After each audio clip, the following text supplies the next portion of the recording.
നമുക്ക് ഇന്ന് കുറച്ച് ചോക്ലേറ്റ് പുഡിംഗ് ഉണ്ടാക്കാം. അപ്പോൾ ഫസ്റ്റ് വേണ്ടത് നമുക്ക് കൊക്കോ പൗഡറാണ്, പിന്നെ മിൽക്ക്. അതിന് മിൽക്ക് എടുക്കുക, അതിനുശേഷം 2 ടീസ്പൂൺ കൊക്കോ പൗഡർ ഇടുക, അതിനുശേഷം 3 ടീസ്പൂൺ കോൺഫ്ലവറും കൂടി ഇട്ടിട്ട് നന്നായിട്ട് മിക്സ് ചെയ്യാം കേട്ടോ.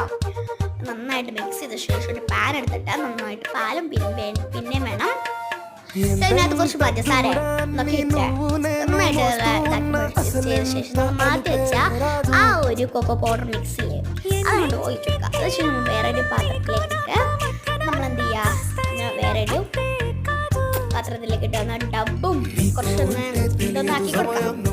ഞാൻ കാണിക്കുന്ന പോലെ ഇപ്പം ഞാൻ എന്താ ഇങ്ങനെ കാണിക്കുന്നുണ്ട്. അതിനുശേഷം നമ്മൾ 2 hours ഫ്രിഡ്ജിലേക്കോ ഫ്രീസറിലേക്ക് വെക്കാം. ഫ്രീസറിലേക്ക് വേണ്ട കുറച്ചുകൂടി നല്ലത്. ഫ്രീസറിലേക്ക് വെച്ചതിന് ശേഷം നമ്മൾ ബൂസ്റ്റ് എടുത്തിട്ട് ഒന്ന് ഇതാക്കി അവർ ചെയ്തിട്ട് നമ്മൾ തിന്നൊക്കെ